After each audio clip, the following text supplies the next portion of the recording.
네, 첫 번째 사연은 현대위아를 들고 계신 우리 시청자님입니다. 46,700원에 매수를 하셨고요. 현재 손실 구간이세요.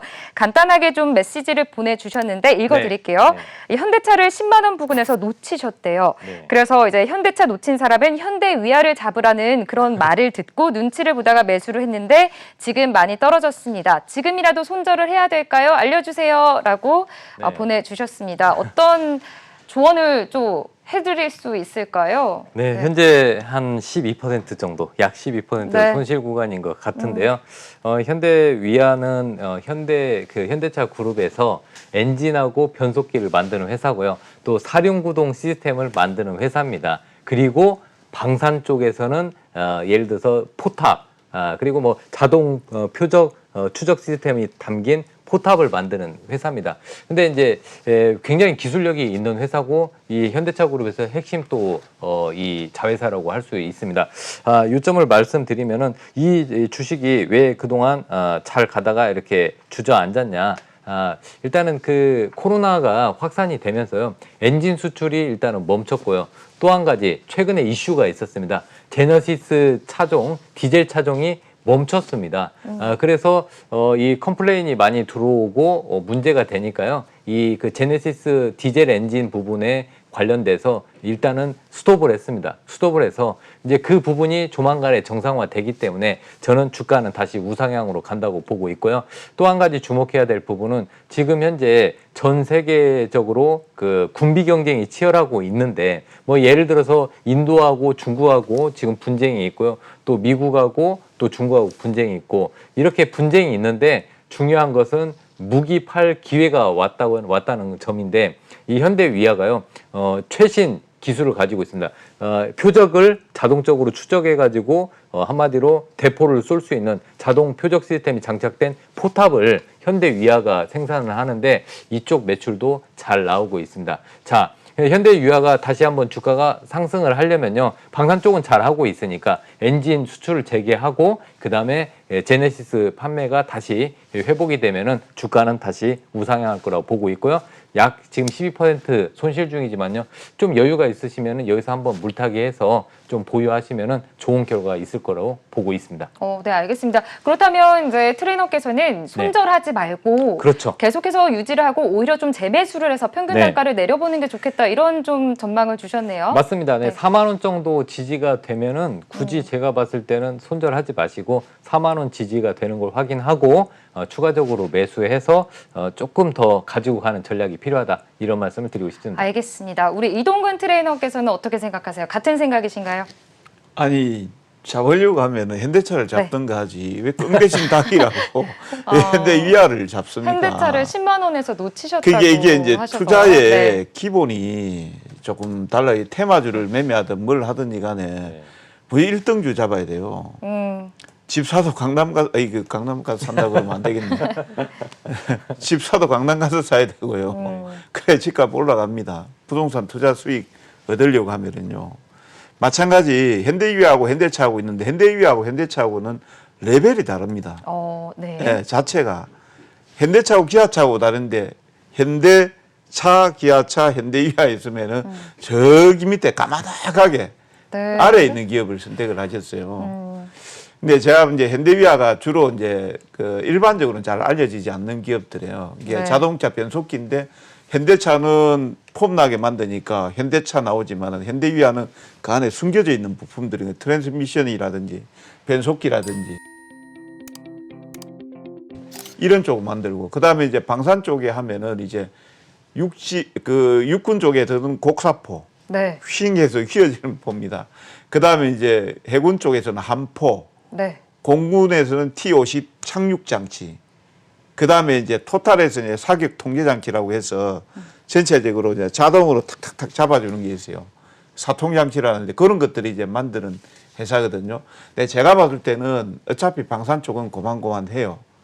고만고만하고 이제 지금 저기에서 만드는 게 트랜스미션 변속기 이런 거 나오잖아요. 이제 앞으로 전기차 만들면은 변속기 자체가 그렇게 많이 필요가 없어져요. 그러니까 이제 기계적인 변속기 장치. 그것보다도 이제 전기차 쪽에서 구동장치하고 감속기하고 이런 것들을 인버터하고 이런 것들을 만드는 쪽에도 있거든요. 네. 예, 그쪽에 대한 성장성이 있으면은 갈 거예요. 이번에 이제 현대차 올라갈 때 갔던 것도 아마 전기차 프로젝트 밝힐 때 가지 않았나 저는 그렇게 생각하고 있거든요. 근데 이제 지금 라인에서는 주가 자체가 그렇게 높지는 않은 가격대예요. 현대위아 차트를 보시면은요. 아마 중장기 투자하셨던 분들은 속에 천불이 날 겁니다. 완전히 이게 주가가 이게 뭐냐 이게 현대그룹 중에서 가장 많이 떨어져 있는 종목 중에 하나거든요. 네.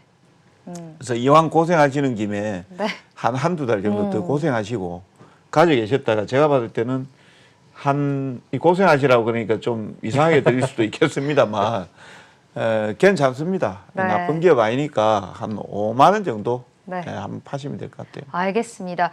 손실 구간이시긴 하지만 그래도 긍정적인 전망을 주셨습니다. 네, 이렇게 첫 번째 고객님의 종목 인바디 검사 만나봤습니다. 이어서 두 번째 고객님 종목도 보도록 할게요.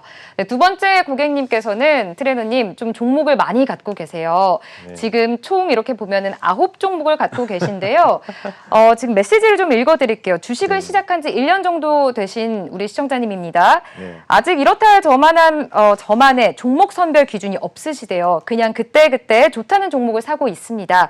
떨어지면 손절가도 잡지 못해서 답답한 마음에 보냅니다. 채택이 된다면 이번 상담이 제 주식 인생의 전환점이 되었으면 좋겠습니다. 라고 보내주셨습니다. 마지막 멘트가 굉장히 인상 깊습니다. 오늘 좀 자세하게 설명해 주시면 좋을 것 같아요. 일단 첫 번째 종목부터 볼게요. 태풍 수혜주 장마 끝날 쯤 들어갔는데 손절을 못하겠어요. 라고 보내주셨습니다. 어떻게 보시나요? 네. 우리 먼저 해주시고요. 네. 제가 보강하겠습니다. 첫 번째 종목부터 네. 쭉 한번 가볼게요. 네. 쭉 갈까요? 아니면 하나씩 할까요? 하나씩 한번 가보도록 네, 하겠습니다. 하나씩 하시죠. 간단하게 하시죠. 네. 네. 아니 이제 네. 제가 이거를 이게 우리 사연을 적어주신 분 네. 봤습니다. 미리 또 보셨죠. 주식 1년 정도 하셨으면 네. 어느 정도 감은 잡아야 됩니다. 네. 진짜로요. 감은 잡아야 되고 사실 제가 여기 총평을 적어가지고 왔는데 네. 기준이 없다라는 것 자체가 정말 아. 힘들어요. 이게 지인의 소개를 매수 내용을 보니까 주로 지인의 소개로 맞습니다. 어디에서 듣고 네. 이렇게 했단 말이에요. 그러니까 네. 내가 투자하는 거에 대해서 본인의 주관이 거의 많이 안 들어갔습니다. 본인의 주관은 지인의 말을 들은 거 외에는 없어요. 네. 근데 이런 부분들은 정말로 좀 이제 어떻게 보면은 주린 투자자분들도 좀 고쳐야 될 부분이다라는 생각을 해요. 지금 경농 같은 경우는 제가 지금 보니까 마이너스 17% 정도 손해가 났거든요. 네. 이게는 이제 살균제, 제초제 이런 것들 만든 회사입니다. 쉽게 말해서 이제 농약. 그러니까 이제 장마 끝나고 나면은 비 오고 장마 끝나고 나면은 네. 논밭에 풀들 많이 일어나거든요. 잡풀들, 잡초들. 그 잡초 죽이는 농약 만드는 회사예요. 네. 예, 농약 만드는 회사인데 지금 이제 태풍 올라왔다가 태풍이 좀 세게 나왔으면은 아마 또 오늘 올라갔을 수도 있습니다만 태풍이 생각보다 조용히 잘 지나가셨어요. 네. 그러니까 뻥 튀기만 딱 돼버렸고 실질이 온 게 별로 없었어요. 그러다 보니까 주가가 오늘 경롱이 한 7.7% 정도 빠졌잖아요. 또 기대는 뭐냐면 또 후속 태풍이 오냐 마냐 이런 것도 기대해야 되거든요. 일주일 뒤에 또 후속 태풍 하나 온다 그럽니다.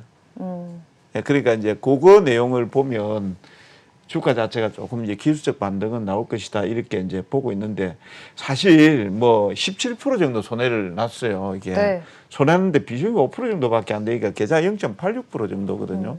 저 같은 경우에 별 고민 안 합니다. 그냥 올라오면 바로 사정없이 잘라버립니다. 손절. 네. 예, 바로 잘라버립니다. 그래서 요 종목 같은 경우는 경롱은 한 17,000원, 17,000원 올라오려고 하면 조금 단기를 숨이 좀 가쁠 겁니다. 한 며칠 더 걸릴 수도 있어요. 그 다음 어떤 이슈가 나올 때가 기다릴 수도 있겠지만 일단 17,000원 한번 제가 말씀드려봅니다. 알겠습니다. 또 경농에 대해서 어떤 해주실 네. 말씀이 있을까요? 그래서 조언할 게 많아요. 네, 맞습니다.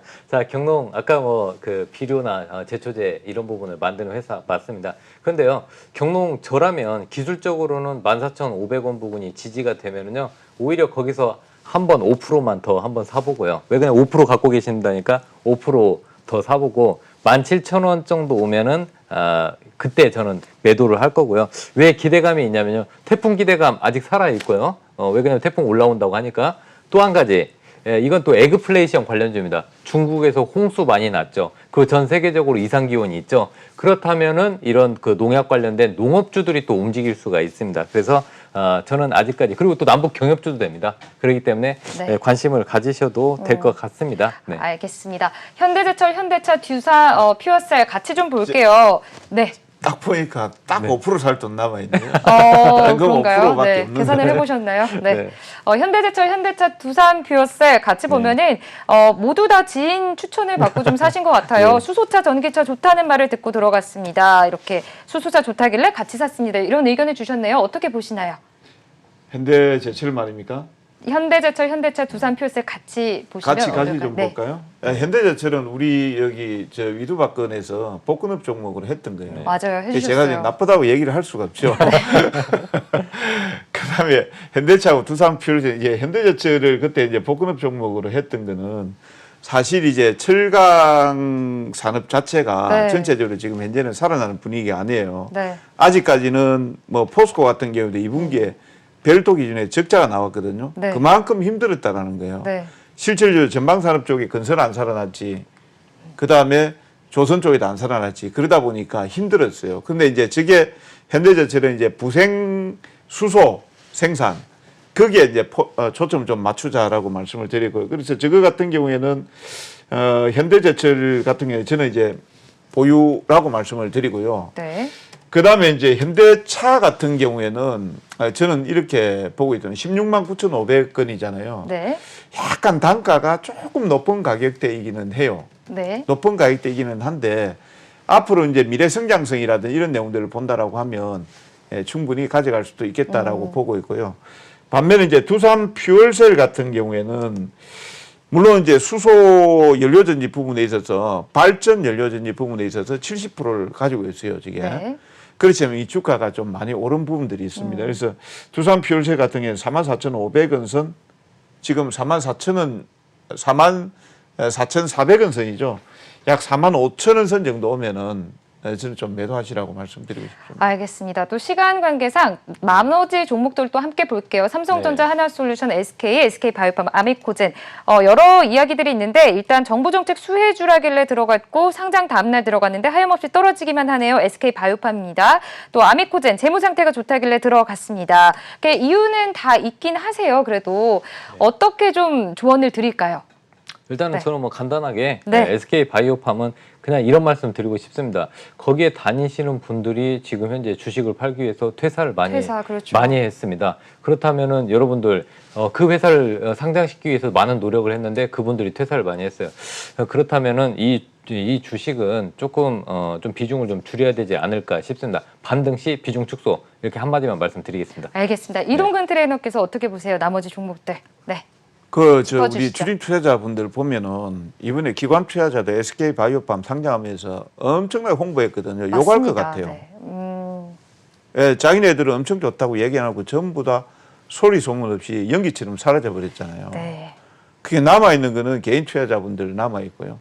그 다음에 앞에도 언급됐지만 직원들은 자사주 받아가지고 퇴사해야 되니까 매도하고 다 차익 실현하고 나가버리고. 네. 요게 이제 현실입니다. 근데 SK도 마찬가지 바이오팜 때문에 올라왔다가 빠지는 건데요. 네. 자, 우리 시청자님들 요리 적어놨습니다. 기가 얇다. 출전 사유가 지인 좋다는 말 듣고 매수하셨단 네. 말이에요. 그러니까 제가 이제 좀 고깝게 생각하지 마시고 그냥 바로 쓴소리를 하겠습니다. 네. 그 다음에 이제 대기업 주식은 손절 없이 그냥 기다리고 있습니다. 그래도 명색이 서열사에 들어간 SK니까. 네. 근데 저 SK라도요 이미 많이 차익들이 나온 거예요. 그래서 SK하고 SK바이오팜 같은 경우는 손실률 20에서 31% 정도 되는데 바이오팜은 제가 얼마에 팔한 말도 못 하겠습니다. 16만 4천 원 지지가 이탈되면은 매도하시라고 제가 말씀드리고 싶고요. 그 다음에 SK 같은 경우는 24만 원 정도까지 네. 한번 반등 시에 매도하시라고 말씀을 드려보겠고 네. 여기에 제가 하면서 분석을 하면서 이것도 고점 잡았고 저것도 고점 잡았고 하나 그런가요? 솔루션도 보면은 네. 오늘 들어가신 것 같아요. 오늘 거의 최고가 나왔거든요. 네. 36,050원인데 10% 잡았단 말이에요. 네. 이것도 물론 좋은 주식입니다. 지금까지 올랐으니까. 네. 근데 매수한 시점이 좋은 시점이 아니에요. 추가적으로 올라오면은 그거라도 좀 챙기고 네. 나오시기 바라고요. 아미코젠 같은 경우는 네. 재무제표가 좋다고 했는데 하필 또 오늘 잡았어요. 네. 이또 고점권에서 잡았습니다. 그래서 저것도 지금 저기에 보면 아미코젠, SK바이오팜, SK 하나솔루션. 제가 보면은 제가 지금 저기에서 만약에 제가 매매를 한다고 하면 네. 할 만한 게 없습니다. 솔직한 얘기로. 그런가요? 네. 예, 그래서 저거는 반등 시에 저는 매도를 조금 아미코젠은 42,700원, 그다음에 SK 24만 원, 두산 퓨얼셀 4만 5천 원 정도, 경농 17,000원. 네. 그다음에 SK 바이오팜은 16만 4천 원 정도 예, 좀 보시라고 지지력 보시라고. 알겠습니다. 마지막으로 우리 시청자님 이 종목을 갖고 계신 시청자님께 한 말씀만 간단하게 좀 해주세요. 주식 이제 고수 입장에서 또 선배 입장에서 한 말씀을 좀 해주신다면 어떤 게 있을까요? 아, 예, 제가 우리 시청자님 간단하게 해주세요. 예, 네. 시청자님을 보니까요, 다른 건 없습니다. 기가 얇다라는 말씀을 했거든요. 이게 투자는 어차피 본인이 외롭게 혼자 걸어가는 길이거든요. 이게 본인과의 싸움입니다. 그래서 네. 본인의 기준을 가지고 우리 시청자님 하셨으면은 아마 성공하시지 않을까 네. 이런 생각합니다. 알겠습니다.